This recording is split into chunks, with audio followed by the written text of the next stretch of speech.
E2 taco? Lindsey Graham started his week by finding a knife firmly planted between his shoulder blades. It bears the fingerprints of none other than Donald Trump himself. Welcome to Occupy Democrats. I'm David Reddish. And yes, in case you missed it, I'm home from Comic-Con. My back and legs are sore, but I need to give a shout out to all of you beautiful viewers who came out to say hello. Special thanks to all of you who recommended I get this Clockwork Orange shirt. Look at that. Look at that. That especially goes for Elizabeth, who wrote me an extended and very persuasive note on Instagram. Remember, if you want to reach me, you can always DM me there. And if you want to help me pay off Comic-Con, follow the Ko-Fi link in the description. On to our breaking story. In an era where Republican politicians fall over themselves to affix their lips squarely to the behind of Donald Trump, few are as ravenous or enthusiastic as Lindsey Graham, the Republican senator from South Carolina. After first criticizing Trump in the 2016 primaries, he became one of the president's biggest cheerleaders and was reportedly the first senator to encourage him to run in 2024. However, being a Trump lover has its perils.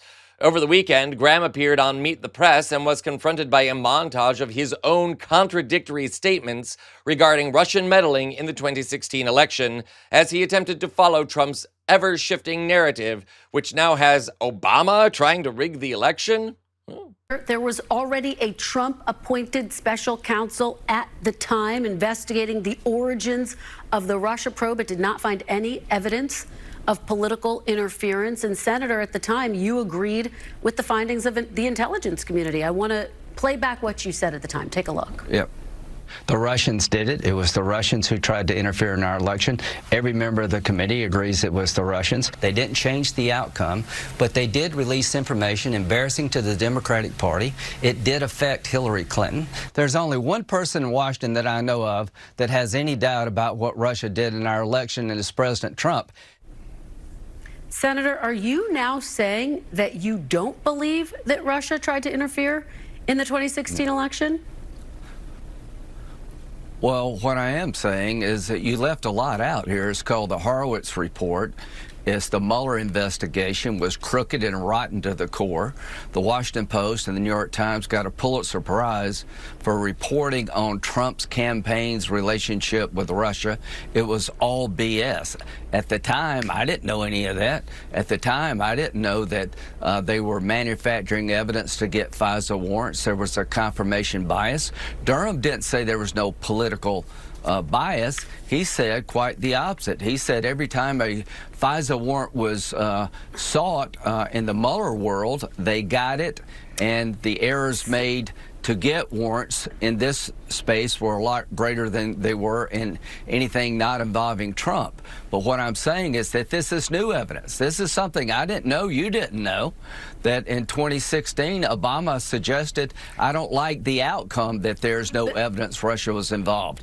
Well, now we all say Russia was involved, but in 2016, they said Russia wasn't involved. What the hell happened? Let's get a special counsel. Hold on, Senator. As you know, former President Obama has weighed in through a spokesperson. He says that's just patently false. I actually spoke to Susan Miller, who's a former senior CIA officer who helped oversee the 2017 intelligence assessment on Russian interference.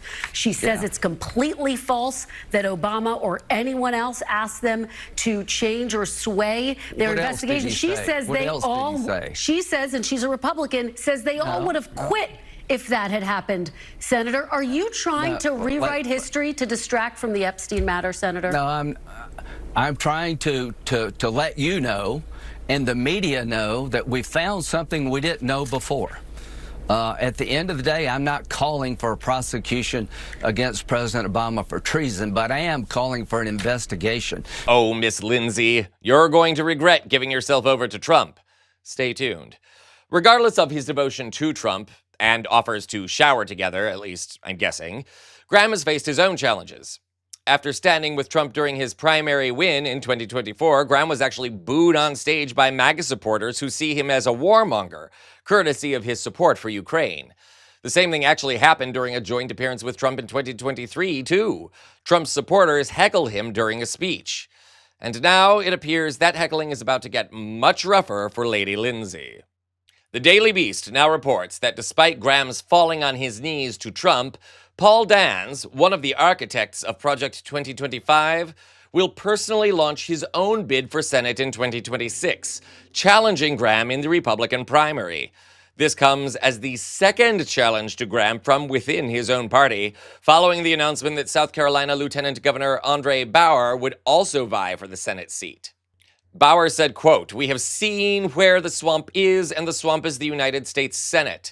And the top swamp critter is none other than Lindsey Graham," end quote. Dans told that to the South Carolina Post and Courier. And while this is bad news for Graham, it might actually be worse for MAGA and Donald Trump in the long run. See, Dans is running despite Trump's 2024 co-campaign manager Chris LaCivita joining up with Graham's re-election campaign. In other words, MAGA is now divided in a full-blown civil war, and Democrats have an opportunity to exploit that division. Their best bet for doing so is pointing out all the insanity of Project 2025, linking it to Medicaid cuts, tax breaks for the ultra-wealthy, and many other aberrations, as well as linking Jeffrey Epstein to Trump and Graham. But most important of all, Democrats need to concentrate on kitchen table issues, prices of food and other goods that have risen thanks to Trump's tariffs and his cutting of subsidies. No doubt this news will have Senator Graham crying in a closet. No word if he's currently sharing it with House Speaker Mike Johnson, but I'm guessing maybe? We'll keep you informed. This is Occupy Democrats.